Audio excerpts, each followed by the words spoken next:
How's it hanging, climbers? It's Wuckle Wednesday, and welcome back to another one of my classic White Knuckle theories. Now, for those of us outside the substructure, White Knuckle is an indie horror climbing game by Dark Machine Games that released April 2025 in beta. Despite being an early access game, there's plenty of physics-based climbing content for your purchase, and with even more coming this summer. With all of that out of the way, let's blink eye right to the theory. Well, there are many unknowns throughout the habitations and labs you explore in both the campaign and the extra modes.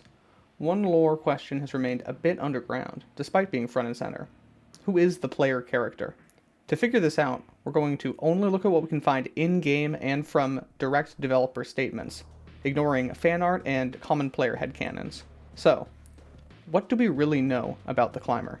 The first thing we should note is that one of the main developers for the game, Quinn, posted in a Discord message, quote, "Give me a sec, we have some cool key art for her," unquote. While that referenced key art itself may not be canon, we do get some vital information from his statement. The climber is female. We get another useful piece of information through a Discord message from Holly, the lead programmer for the game. From her quote, "The only thing I will say is that the climber is human," unquote. While that previously mentioned key art isn't confirmed to be canon, we do have art of what could be the climber in the image for the Endless Substructure game mode. While the pictured character matches the key art and presents as female, there is no explicit confirmation that this art is of the climber herself. The next thing to talk about is the climber's hands. The first thing that we see upon starting a new run is the climber's hands at the bottom of the screen. If we look at the cosmetics menu, we read the description of the climber's hands: "You are the climber." Now, there are other hands you can use in your runs once unlocked, but the canon player character uses the default climber's hands. What can we note from the climber's hands? Well, the obvious. They're pale white. From there, we move on to the climber's movement throughout the campaign. Now, I'm going to show some footage of me, a parkour and climbing novice, attempting some of the more basic moves myself, versus the climber's performance of these same moves in-game. Without trinkets, perks, or items, she can plyo long distances, catch ledges from long drops, and one-handed dyno with ease.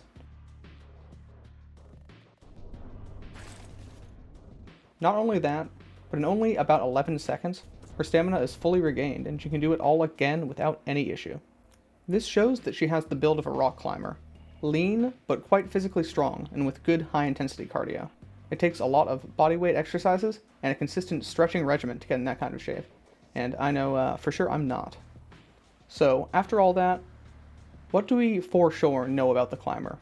Well, first, she has pale white hands. Second, she identifies as female. Third, she is human, at least for now. And fourth, she must have a strong, lean build to do the climbs and jumps necessary in the campaign.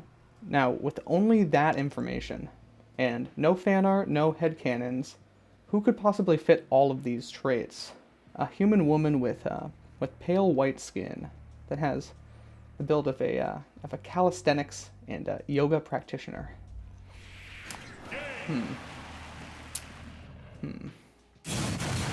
Good posture begins with a strong base.